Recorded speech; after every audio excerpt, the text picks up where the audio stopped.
Os hackers são os foras da lei da era da informática, bisbilhotando, roubando, espalhando vírus. Ninguém vê os hackers com bons olhos hoje em dia, mas nem sempre foi assim. Esse hacker começou uma revolução em computadores. E este é o hacker que o inspirou. E este é o hacker que seguiu seu exemplo e pagou caro por isso.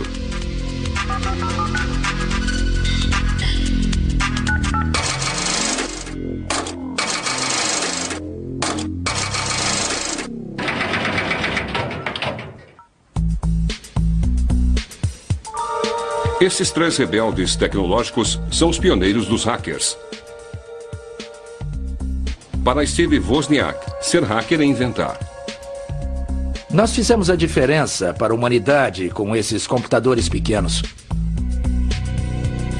Para John Draper, ser hacker é experimentar. Ser hacker é desfazer e fazer melhor, fazer coisas diferentes, usar o computador para fazer coisas legais. Oi, Steve, como vai você, cara? Tudo bem? Para Kevin Mitnick, ser hacker é uma subversão. É um conhecimento proibido. É como uma travessura. É tentar ser mais esperto que os outros. É o conhecimento, o desafio intelectual.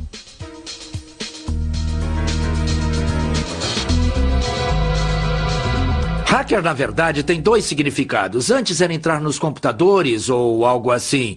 Eram uns caras que sentavam a noite toda com um equipamento emprestado e podiam tentar conseguir o programa perfeitamente.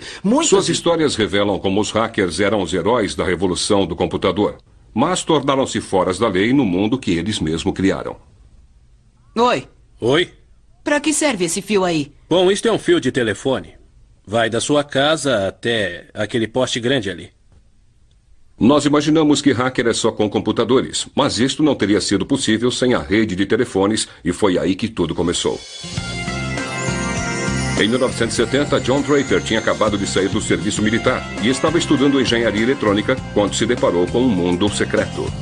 Tudo começou com o telefone de um cara chamado Danny, que prometeu revelar os segredos de uma nova onda, a pirataria do telefone. Ele começou a explicar sobre a pirataria de telefone. Eu disse, o que é pirataria de telefones? E ele me explicou, bom, a gente brinca com telefone? Eu disse, eu entendo.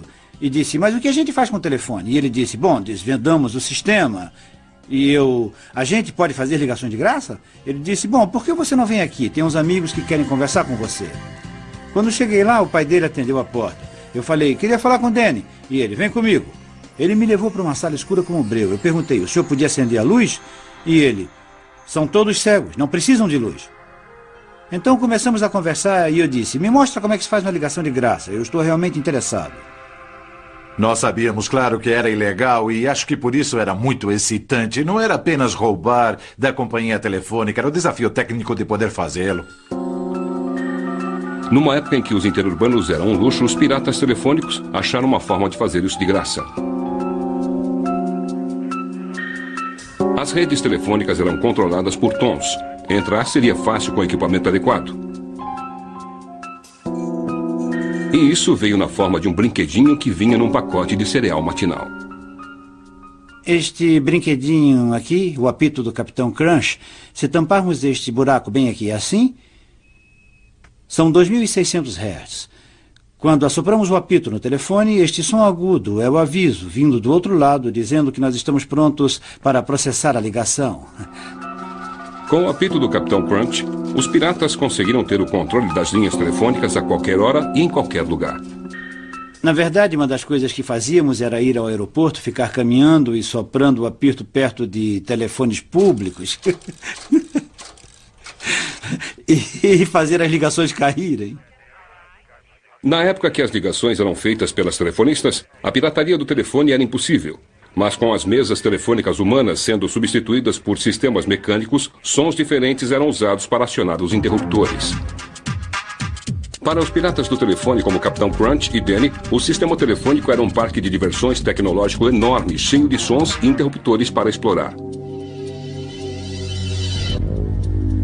30 anos depois, eles se encontram para reviver aqueles tempos. Oi, Danny. Oi, cara. Nossa, há quanto tempo não nos vemos? Como vai indo, hein, John?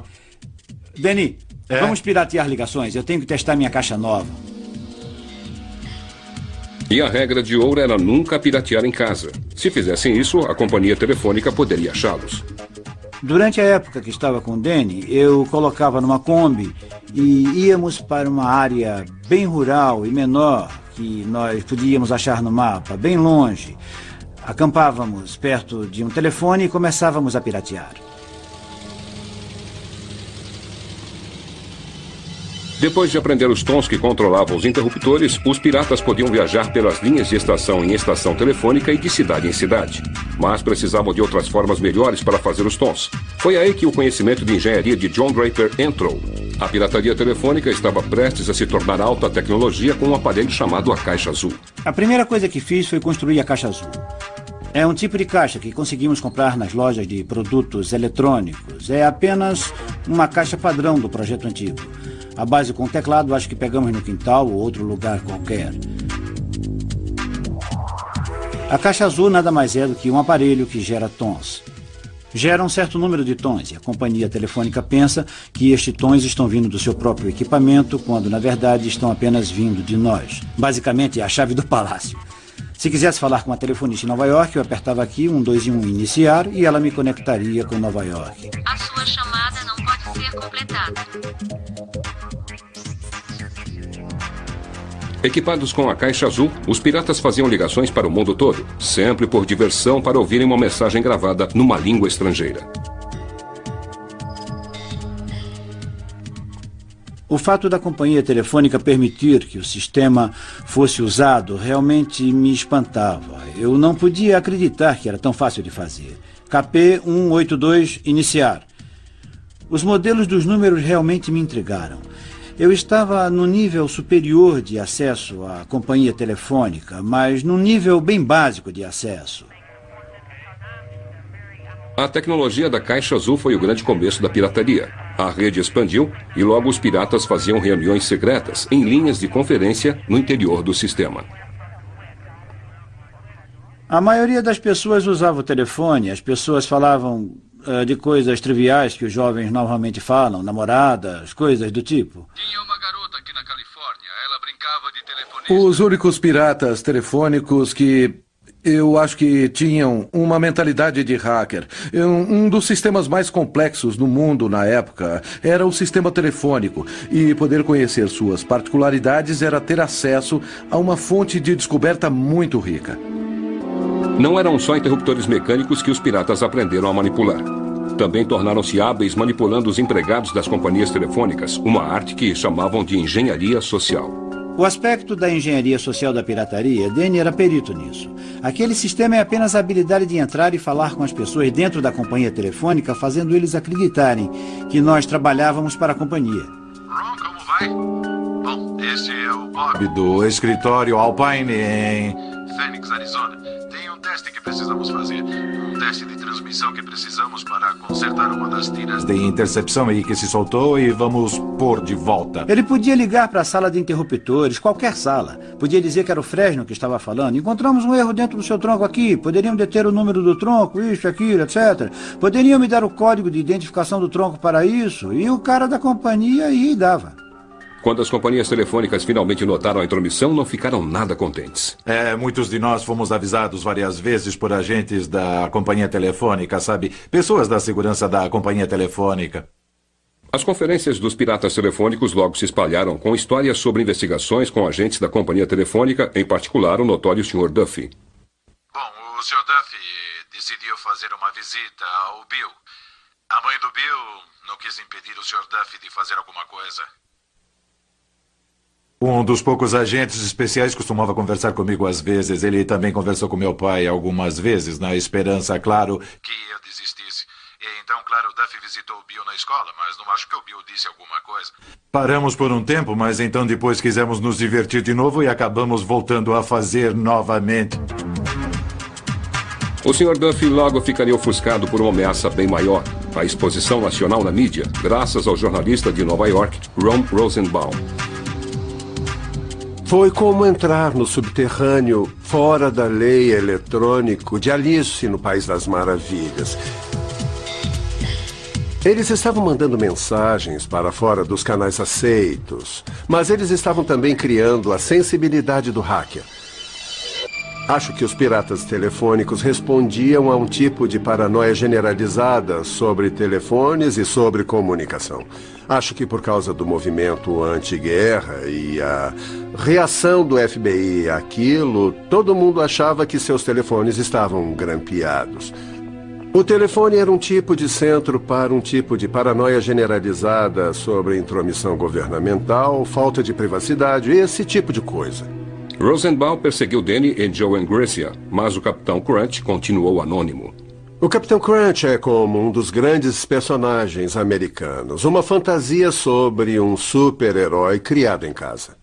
Todo mundo que Ron Rosenbaum entrevistou tinha falado sobre o Capitão Crunch. Então eu liguei para ele e disse: olha, nós realmente gostaríamos que você não publicasse esse artigo porque não vai ser uma coisa boa. Capitão Crunch estava muito preocupado com isso porque ele continuava a me dizer: o que quer que faça, não quero que essa informação caia nas mãos do subterrâneo radical, porque ele sentiu que poderia paralisar o sistema telefônico nos Estados Unidos e de alguma forma fazer com que os Estados Unidos se rendessem à força nuclear da União Soviética. Em outubro de 1971, o artigo de Ron Rosenbaum sobre os piratas do telefone foi publicado na revista Esquire. Eu fui à biblioteca e li o artigo e eu nem pude acreditar, porque era muita exposição. Eu disse: oh meu Deus! E eu sabia que naquele momento a pirataria como eu conhecia estava acabada. Eu li para o Danny no telefone, li tudo, e todos nós fizemos uma conferência por telefone. Uma das últimas conferências por telefone que tivemos. Eu li o artigo para todos, pois eles não conseguiam ler e não podiam acreditar. Eu disse: vocês realmente estragaram tudo. Vocês não deviam ter dado todas estas informações para este cara. Depois do artigo da Esquire, todo mundo aderiu à moda. Oi, pessoal. De quem é o número 2374059? É meu e do povo. É meu. Toda essa publicidade exagerada depois, e principalmente pela ideia de roubo... por outro lado, era um vandalismo juvenil. Coisas como: eu estou fazendo a coisa errada, não é legal? Mas por outro lado, era para obter lucro. No nosso plano acelerado para pegar os piratas do telefone, que deu muito certo muitas vezes, descobrimos que alguns eram homens de negócios. Encontramos detetives particulares, corretores, vendedores de automóveis, até mesmo alguns membros do crime organizado. Uma hostilidade atingiu os pioneiros da pirataria do telefone, tão forte quanto atingiu os parasitas. Pessoas de Los Angeles foram presas, pessoas de Seattle foram presas, pessoas de Nova York foram presas. Eles vieram, fizeram muitas investigações e, é claro, todo mundo que foi preso tinha meu número. E eu fui o pivô por causa do artigo. As autoridades foram bem rígidas. Possuir uma caixa azul podia render uns 2 anos de prisão. O Capitão Crunch foi indiciado federalmente por fraude e ficou detido durante 4 meses na prisão. A pirataria do telefone estava morta, mas não enterrada. Uma revolução mundial na tecnologia estava prestes a explodir, e o Capitão Crunch estaria lá para inspirar uma geração totalmente nova de hackers. A arte dos hackers tinha começado com uma exploração divertida da rede telefônica, mas isso estava prestes a mudar com a invenção do computador pessoal, uma revolução na tecnologia inspirada pelos próprios hackers. A chave para a revolução toda foi um estudante de engenharia chamado Steven Wozniak, cujo mundo tinha sido virado de ponta cabeça pelo artigo sobre a caixa azul da Esquire. Foi o artigo mais incrível que eu já li. Era sobre engenheiros e técnicos como eu mesmo, enganando as companhias telefônicas e criando redes que ninguém imaginou que existissem. Wozniak ficou tão entusiasmado pelo artigo que ele decidiu construir sua própria caixa azul. Primeiro eu juntei alguns chips que eu mesmo criei numa prancha vazia e soldei os fios nela. Então, quando consegui fazer a caixa azul, alguns tons estavam certos e alguns errados. Então nós começamos a procurar pelo Capitão Crunch. Depois de toda aquela exposição na revista Esquire, John Draper estava tentando ficar no anonimato. Ele tinha parado com suas aparições ocasionais numa rádio pirata local. Todos disseram que John Draper era o Capitão Crunch. Então nós colocamos uma ligação no rádio e pedimos que ele nos ligasse. E disseram: ele sumiu de vista depois do artigo na Inquiry. Sabíamos que tínhamos a pessoa certa. Logo depois o telefone tocou. Eu disse, oh meu Deus, é uma péssima notícia. Era ele, disse que apareceu em Berkeley para nos encontrar no dormitório. E eu me senti como se estivesse recebendo o presidente na minha casa. Eu entrei neste lugar sem realmente saber o que estava acontecendo.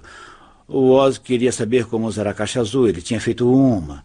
Esse cara devia ser, na minha mente, tão suave como as garotas. E quando apareceu na porta, ele não se encaixava na imagem que eu tinha em mente. Mas ele disse, eu sou ele, o Capitão Crunch.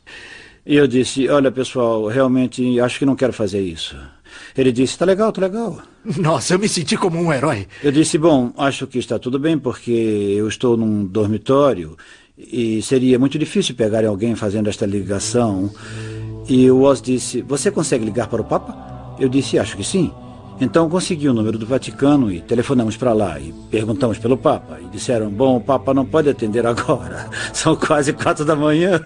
Eu comecei a aprender os códigos naquela noite, com o John Draper e com as outras pessoas, as técnicas para enganar telefonistas, e comecei a praticar sozinho durante várias semanas, e percebi que poderia conseguir. E eu acho que eu fiquei meio assustado, pois poderia ser pego. Algumas semanas mais tarde, o carro de Wozniak quebrou. Felizmente, um amigo da faculdade que estava com ele, Steve Jobs, estava com sua caixa azul. Nós íamos tentar fazer uma caixa azul para uns amigos em Berkeley porque poderiam nos levar para casa. E o Steve fez a caixa azul e uma telefonista entrou na linha e ele desligou assustado. Então, ligou novamente e ela entrou na linha e ele desligou. Então ficou muito assustado e o policial apareceu. Ele estava no telefone e com uma caixa na mão. Oh, meu Deus! O policial provavelmente achou que nós éramos drogados por causa do meu cabelo grande. O Steve conseguiu me passar a caixa azul e eu coloquei no bolso da minha jaqueta. E ele disse, o que é isso? Se apertarmos os botões, eles fazem tons. Então eu disse, é um sintetizador de música eletrônica. O policial disse, está parecendo estranho para mim. E ele disse, para que esse botão laranja? Aquele que pega as linhas telefônicas. Então Steve disse, é para calibração. Ele disse, o que precisa de calibração? Isso é assustador. Só sabíamos que tínhamos sido pegos. Estávamos no carro deles, os 2 policiais do banco da frente, Steve e eu atrás. E o policial do lado do passageiro virou e... E o policial devolveu para o Oz e disse, um cara chamado Mook te forçou a fazer... O sintetizador Mook. Enquanto Steve Wozniak e o Capitão Crunch bagunçavam com os telefones, homens importantes nas corporações perto do Vale do Silício estavam fazendo grandes avanços na tecnologia de computador. Mas no começo dos anos 70, os computadores ainda eram máquinas grandes e impessoais que serviam corporações grandes e impessoais. Os computadores foram criados para revelar códigos, rastrear mísseis, uso com a guerra. Esta foi realmente a origem do computador moderno. E depois passou para essas grandes empresas de informática, essas complicações. Os computadores eram vistos como coisas que não podiam ser tocadas. Não poderíamos ficar na mesma sala com um computador, devíamos manter distância, mas ter muito respeito por aqueles que sabem usá-los. Mas o respeito estava escasso. No final dos anos 60, mesmo os engenheiros da computação faziam parte de uma contracultura. Chamavam de hacking. Era uma atitude radical com computadores. As metas práticas ficaram em segundo lugar para o que os hackers chamavam de prazer selvagem da exploração. Um sentimento que os piratas do telefone reconheceriam. A pirataria do telefone estava aprendendo a usar a tecnologia... como penetrar, utilizar e expandir a tecnologia de forma que não estivesse disponível ao grande público. Da mesma forma, os hackers do computador estavam rompendo uma fronteira, aprendendo a explorar computadores e usá-los para fazer coisas que alguns consideravam impossíveis. Para que os hackers conseguissem fazer alguma coisa, teriam que colocar as mãos no computador, o que na época era mais fácil falar do que fazer. Eu falei pro meu pai no primeiro ano de faculdade, algum dia eu vou ter um computador Nova 4K. E ele disse, Steve, é o preço de uma casa, então vou morar num apartamento, mas um dia eu vou ter esse computador. Quando os computadores eram um monte de máquinas barulhentas que custavam 5 bilhões de dólares para desenvolver, a ideia de ter um computador pessoal era inconcebível. Por que todo mundo quer ter o seu computador pessoal? É ridículo, é como ter sua própria bomba atômica ou qualquer coisa assim.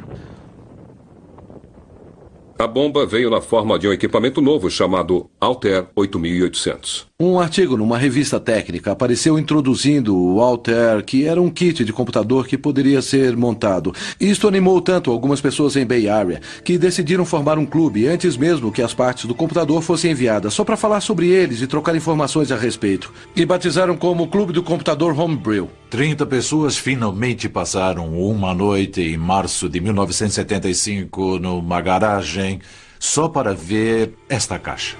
Entre eles estava Steve Wozniak, e dentro da caixa havia uma rede, que iria fasciná-lo ainda mais do que o sistema de telefone.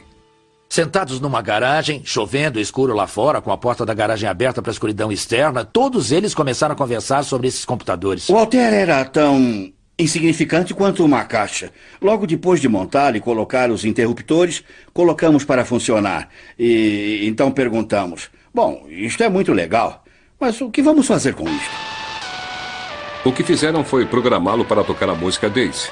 15 anos antes, engenheiros de computadores tinham obtido o tom de uma máquina do tamanho de uma casa. Agora, os hackers estavam fazendo isso sozinhos num kit de computador feito em casa. Meu interesse desde aquele primeiro encontro aumentou tanto que a cada 2 semanas a reunião era a coisa mais importante da minha vida. O clube Homebrew logo cresceu demais para a garagem. O hacking de computadores se tornava popular. Alguém levantava e dizia, eu tenho um problema, alguém sabe como resolver isto? Olha, sabem aquele problema que foi mencionado aqui há 2 semanas? Eu achei a solução para ele. Na verdade, era uma troca fenomenal de informações. Eu passava esquemáticos para qualquer um no clube que quisesse. Eu xeroquei toneladas de cópias, porque eu me sentia meio orgulhoso de mostrar meu trabalho. Lee Felsenstein, que tornou-se o moderador do clube, muito conscientemente criou, como uma empresa de hackers, uma divisão total de informação. Não atraiu pessoas de alto nível que foram bem-sucedidas em empresas do tipo executivo. Não foram atraídos engenheiros de verdade. O engenheiro mais durão era bloqueado por um sentimento de que eu tenho que ter permissão para fazer algo que nunca foi feito antes. Estávamos ali porque não precisávamos de permissão. Os hackers começaram a alcançar o impossível, construir seus próprios computadores. A sedução da tecnologia do computador finalmente estava em nossas mãos e realmente tínhamos o controle. Toda vez que alguém trazia um computador, apresentava um computador no clube Homebrew, a primeira coisa que fazíamos era desmontar rapidamente, aprender tudo sobre ele e encher o projetista com milhões de perguntas. Como isso funciona? Onde fica aquilo? Você sabe como coloca essa peça? Para que é isso aqui? Estavam tão fascinados com a exploração da tecnologia que os hackers não se importavam com o que seus computadores poderiam realmente fazer. Ninguém tinha uma razão prática para querer ter um computador pessoal. Haviam algumas desculpas como fazer o balanço de cheques, ou ter receitas, ou controlar as coisas em casa. Mas quase ninguém fez isso. É a culpa da função. Quer dizer, perguntamos a uma pessoa, legal, mas o que você faz com o seu trem modelo? Não, eu brinco com ele, eu gosto, é divertido experimentar. Mas além dos experimentos, muitos avanços de verdade seguiram. Então minha cabeça começou a dar voltas, pensar. Então eu inventei um truque inteligente que se eu pegasse alguns dados e aí colocasse ao redor num círculo, iria... bem estranho. Se eu mantivesse o tempo exatamente perfeito e certo, iria aparecer como as cores numa TV colorida. Eu acredito que as coisas realmente importantes que temos nos computadores vieram dos hackers. O pessoal do clube conseguiu que os computadores fizessem coisas impensáveis. Eles jogavam, tocavam músicas e criaram gráficos e programas de desenho. No clube Homebrew, os hackers desfrutavam sua era dourada. Steve Wozniak trabalhava dia e noite na garagem para produzir o computador perfeito. Acho que o Woz personifica melhor o hacker. Ele conseguia criar o hardware e projetar o software desde o lápis e papel até o nível de produção. Se alguém já olhou para o meu circuito, diria que... Nossa, esse cara não só faz desenhos, como nós aprendemos também. Ele podia ver coisas que outras pessoas não veem e fazer contatos que outras pessoas não fazem. O que eu gosto nesses hackers é que eles têm uma forma diferente e talvez melhorada de encarar o mundo para fazer esses tipos de contatos. Os hackers faziam experiências com hardware ou software que conseguiam, mesmo que não fossem deles. mas nem todo mundo queria partilhar. Em 1976, o Clube Homebrew recebeu uma carta importante de um outro pioneiro do computador. Como a maioria dos hackers deve saber, a maioria rouba software. Quem se importa se as pessoas que trabalham receberam? O que se faz mais diretamente é roubar. O momento-chave da história da indústria do computador, como ficou conhecido, Bill Gates escreveu uma carta enfurecida ao pessoal do Homebrew dizendo: olha, eu escrevi isso por dinheiro, vocês não podem destruir isso, não é de graça, é trabalho. A carta de Bill Gates foi um sinal do que viria. Os computadores pessoais estavam para se tornar um grande negócio, como Steve Wozniak descobriu quando sua invenção de garagem tornou-se o primeiro computador Apple. Ao inventar o Apple I, ele realmente não se importava em inventar um produto. Apenas queria um computador que funcionasse do jeito que queria. E que tivesse as peculiaridades e todas as características de design que quem faz computador por diversão gostaria que tivesse. Steve Jobs, seu amigo de escola que não fazia hardware ou software, disse: olha, a gente pode vender esses negócios. E aí o Woz disse: é legal, cara. A nova empresa de Wozniak e Jobs rapidamente seguiu o Apple I com o Apple II. O passatempo com o computador de Woz foi transformado no produto mais consumido naquele momento.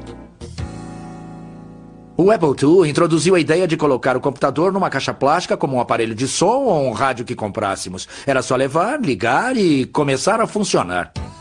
Montar o primeiro Apple à mão no quarto de Woz parecia ser uma coisa muito remota. Mas o balanço patrimonial na Apple logo mostrou uma história diferente. Eu recebi uma ligação do Steve. E ele disse: adivinha o que houve? Recebi um pedido de $50 mil. Quando se está juntando só migalhas de dólares e aí aparece um pedido de $50 mil, isso é um tremendo choque que a gente leva. O quê?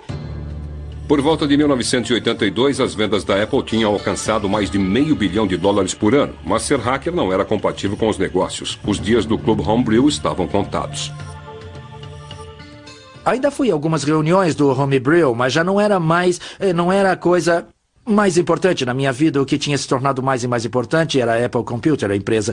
Agora eu tinha que direcionar toda a minha energia em tempo integral nas coisas que iam nos produtos que eram vendidos. Com empresas como a Apple se formando e se tornando negócios sérios, os segredos foram introduzidos. Não poderíamos contar aos amigos no clube do computador Homebrew quais eram seus planos para produtos, no que estávamos trabalhando, porque os competidores poderiam estar lá e diriam: a Apple está fazendo isso, vamos fazer um projeto parecido. Eu acho que isso levou ao fim do Homebrew. O Clube Homebrew se reuniu pela última vez em 1986, deixando para trás não apenas a Apple, mas 23 empresas de computador fundadas por seus membros. Os hackers poderiam alegar ter criado o mundo moderno, mas era um mundo no qual eles já não eram bem-vindos.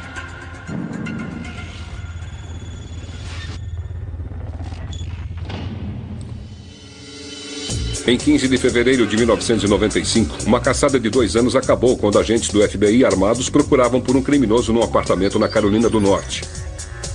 Ser hacker estava para tornar-se uma profissão fora da lei. FBI, abra a porta. Temos um mandado de prisão. É mais ou menos 1h30 da manhã. Alguém bate à minha porta. Eu nem olhei no relógio, pois se tivesse olhado não teria nem atendido. Quem é? E eles disseram: FBI. O FBI estava à procura de Kevin Mitnick, um hacker de 32 anos cuja invasão em computadores alheios tinha feito dele o inimigo público número 1. Mitnick estava no lugar errado, na hora errada, por uma série de razões. A internet estava começando a decolar. Tinham outros naquela época e acho que Mitnick foi para a mídia e para algumas pessoas do governo um bode expiatório. Foi um verdadeiro testa de ferro. 20 anos antes da prisão de Mitnick, os hackers tinham começado a revolução do computador. Os membros do Clube Homebrew tinham tirado o controle dos computadores das corporações e colocado nas mãos de pessoas comuns. Kevin Mitnick era um filho daquela revolução. Quando eu estava na escola, tudo era festa, fumar baseado, beber e coisas do tipo. Eu não gostava disso e não era muito socializado por alguma razão. Então eu procurava passatempos que eram basicamente solitários. Para a geração de Mitnick, havia um playground eletrônico totalmente novo para explorar. As corporações e as agências do governo estavam começando a conectar seus computadores. O sistema de telefones oferecia um caminho nestas redes sedutoras. Era como se a rede fosse o universo, jornada nas estrelas, indo onde nenhum homem já tinha ido. A rede de computador, a rede telefônica, indo onde nenhum hacker já tinha estado antes. Ele não tinha seu próprio computador e começou a usar os das lojas Radio Shack. E, na verdade, estava usando os modems nos computadores da Radio Shack para entrar em outros computadores, em outros lugares. A nova geração de hackers se inspirou nos foras da lei eletrônicos do passado, como o pirata do telefone Capitão Crunch. Ele era como alguém que eu ainda me espelhava por causa de sua inteligência e por sua habilidade e conhecimento sobre o sistema telefônico. Como os piratas do telefone, Mitnick utilizou várias habilidades para alcançar seu objetivo. Tão importante como o know-how técnico era a engenharia social, a habilidade de enganar e conseguir informações úteis de empregados insuspeitos. Mas Mitnick levou as coisas um pouco além. Quando tinha 17 anos, ele e seus amigos conseguiram entrar na sede da companhia telefônica e roubar manuais técnicos importantes. Era como se estivéssemos numa loja de doces. Líamos todos os manuais para descobrir como o sistema todo funcionava. O crime rendeu a ele uma pena juvenil. A companhia telefônica ficou irritada que alguém teve a audácia e a coragem de fazer isso, mas não se importou com os procedimentos de segurança, e a sua segurança era ineficiente. A prisão de Mitnick fez escola para o futuro. Kevin continuou se metendo em apuros. Ele tinha uma habilidade incrível de ser preso. Mitnick não era o único que se metia em apuros. Oficiais da NASA em Huntsville, em junho passado, chegaram à conclusão de que pessoas desautorizadas tinham penetrado recentemente no computador do Centro Espacial Marshall várias vezes. Eram espertos o bastante para apagar os arquivos dos códigos de acesso. Os hackers, como se designavam, não eram somente espertos, mas arrogantes. Eles deixavam mensagens no computador do tipo: vocês não conseguem me pegar. É quase uma coisa biológica. Eu acho que as pessoas têm talento ou não para ser hackers, e podemos notar isso nos jovens. Alguns veem o computador e dizem: meu Deus, é assim que finalmente posso me expressar como eu quero. Os grampos de telefone levaram o FBI até as casas de 4 adolescentes, todos da mesma escola. Foi onde Michael Strickland diz ter conseguido o número do computador da NASA. E foi colocado numa lista um número de modem comum de Huntsville, que obviamente estava errado. Mas, mesmo assim, eu decidi tentar ligar. O termo hacker começou a ser afetado por pessoas que não foram inspiradas pelo espírito de invasão do hacker. Haviam as invasões feitas por adolescentes que conseguiam obter senhas e de acesso ou usar fraquezas de sistemas para entrar em outros computadores. Foi preciso um filme de Hollywood para transformar a irritação em pânico. De repente apareceu este filme que foi o número 1 nas bilheterias, Jogos de Guerra, que realmente glorifica a habilidade de usar computadores, de invadir sistemas muito poderosos e quase começar uma terceira guerra mundial. O significado do termo hacker ficou popular do dia para a noite. Um hacker era um jovem com espinhas que tinha poder para atacar uma rede de computadores que pertencia a uma organização militar enorme. A emoção era estar em qualquer lugar onde não deveríamos e permanecer indetectáveis. Como a rede de computadores expandia, o mesmo aconteceu com a paixão de Mitnick pela exploração. Agora ele tinha o hábito de deixar sua esposa, ir para um hotel barato e ficar no computador noite e dia. Com o advento da internet, não havia como detê-lo. Até hoje, a internet não é muito segura, porque foi realmente criada para obter informações de todos os lugares sem empecilho. Foi construída em princípios abertos e não se pode ter os protocolos IP que rodam na internet, então qualquer um pode usá-los. Mas os tempos mudavam rápido. Os dias de pioneirismo dos hackers tinham terminado. A internet foi criada para ser uma ferramenta de negócios. Os hackers já não eram bem-vindos. No final dos anos 70 e no começo dos 80, ser hacker foi realmente encorajado. Era uma coisa legal para fazer. Não era visto como um crime, mas um tipo de hobby e travessura bem interessante. E como a sociedade mudou com relação a mim, pois eu já não pirateava telefones e invadia computadores simplesmente por paixão, eu ignorava completamente como a sociedade estava mudando a meu respeito. As explorações dos hackers como Mitnick tornaram-se um problema para a vigência da lei. As coisas tinham mudado. Não era mais o mundo do Clube Homebrew. Hackers eram um problema para o FBI. O crime cibernético tinha ganhado muita notoriedade e nos tornamos, como os computadores na internet, mais atuantes e recebíamos muito mais reclamações. Mas isso era um novo tipo de crime. Não tinha janelas quebradas, carros roubados ou impressões digitais. Nós tínhamos que acompanhar o ritmo não somente da tecnologia, mas das novas técnicas de invasão.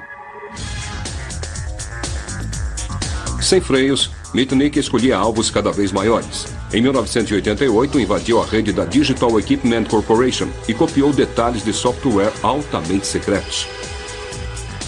Logo, o FBI estava à sua procura. Nós começamos uma investigação sobre roubo de software, de sistema operacional de desenvolvimento, e ele foi preso em 1988, declarado culpado em 89 e condenado a um tempo de prisão federal.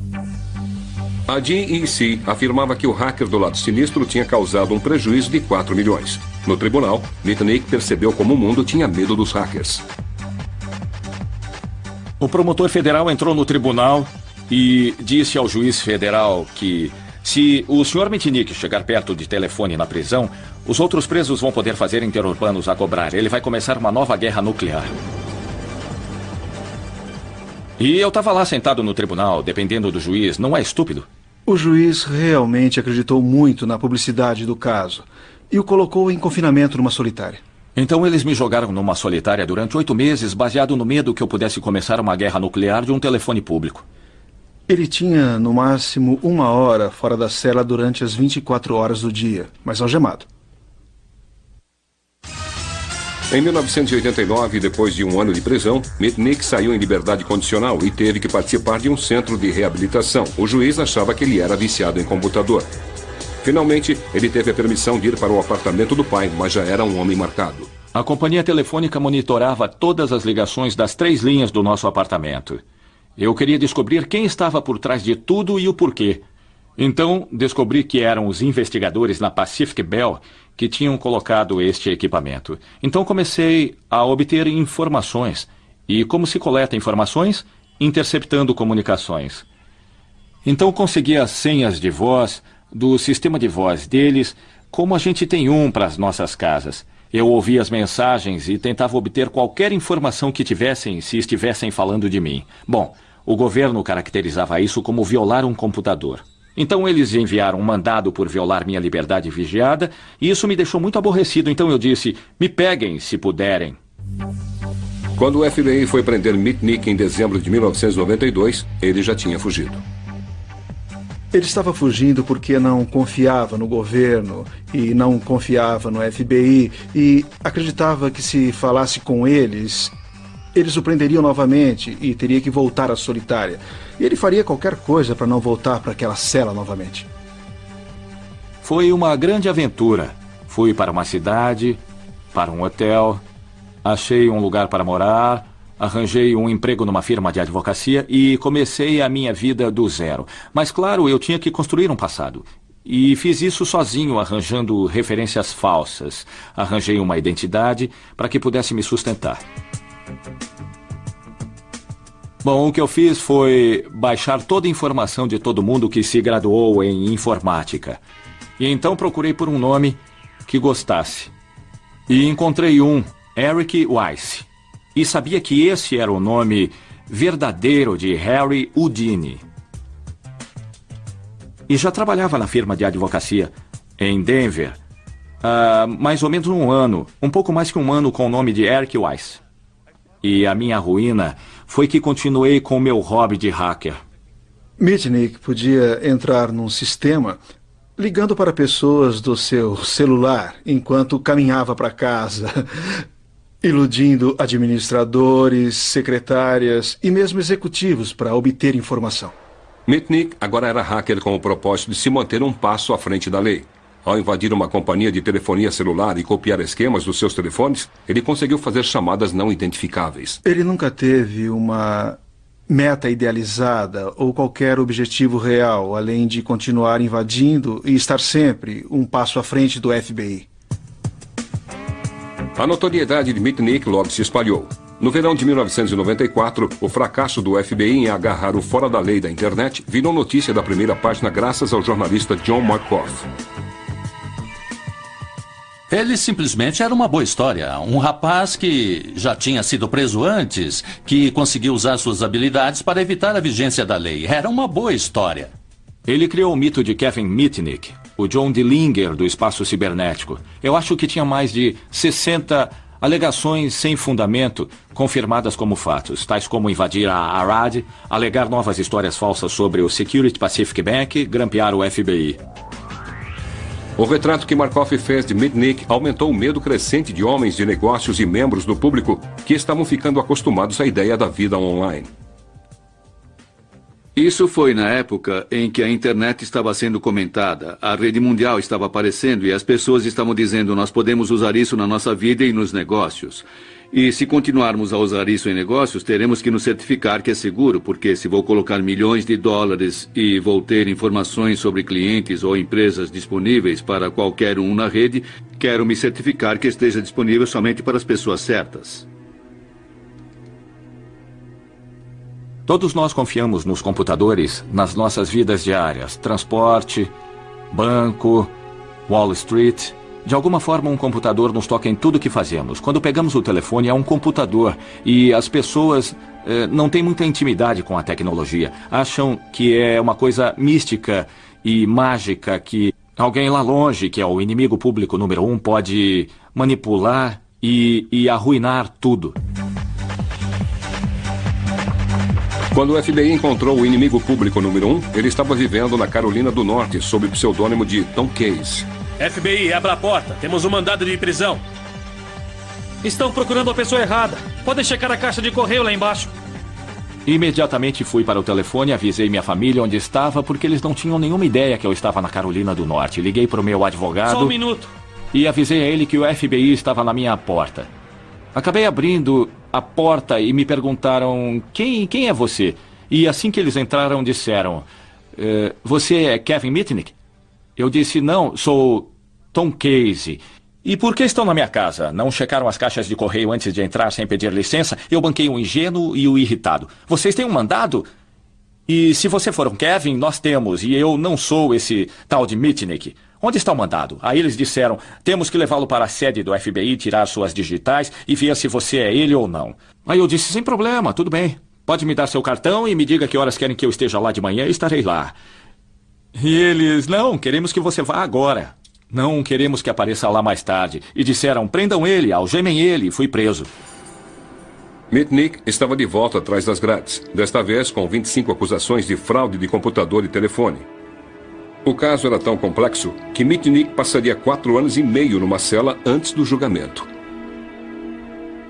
Ele foi levado para uma prisão municipal, ele foi espancado. Muitas coisas foram feitas para que percebesse que o governo estava jogando pesado. O governo deixou claro que podiam indiciá-lo em jurisdições diferentes, que poderia ter que enfrentar vários julgamentos. Não tinham prova contra ele por muito tempo. E o único julgamento que Kevin Mitnick teve foi do New York Times e da mídia. Mitnick foi acusado de roubar 80 milhões de dólares em software das companhias que tinha invadido. Em sua defesa, ele afirmou que, na visão de um hacker, copiar software não era roubo. Para cometer fraude de computador ou telefônica, é necessário privar alguém de dinheiro ou propriedade. Bom, dinheiro não era o problema no meu caso, e propriedade. Como privar alguém de propriedade fazendo cópias? Estamos realmente tirando alguma coisa de alguém? Então é muito estranho. O governo nunca provou, ou foi provado, que eu tinha a intenção de usar ou revelar aquelas informações. Elas eram o troféu, eram a prova do hacker. Mitnick pode ter sido um herói folclórico para os hackers, mas outros não viram desta forma. Eu acho que os termos do jogo mudaram dramaticamente e o tipo de justificativa moral que podemos também fazer para o hacker. De certo modo, aquele espírito realmente fazia sentido com um mundo novo e acho que realmente não é possível justificar hoje da mesma forma. Em 1999, Mitnick foi condenado a 5 anos de prisão. A maior parte ele já tinha cumprido enquanto esperava pelo julgamento. Foi uma sentença mais longa do que a de muitos assassinos.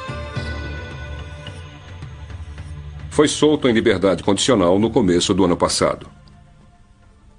Eu estou sob condições tão rígidas de liberdade condicional que se eu resolvesse tocar neste computador, provavelmente seria mandado de volta para a prisão federal.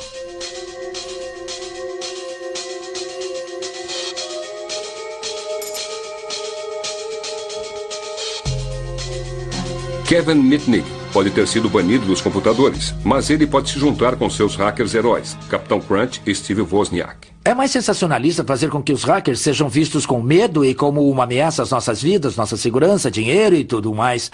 As pessoas não entendem as mentes curiosas. Sempre haverá um grupo de jovens brilhantes que são um pouco técnicos e começam a enxergar além de querer saber o que é isso, o que é aquilo.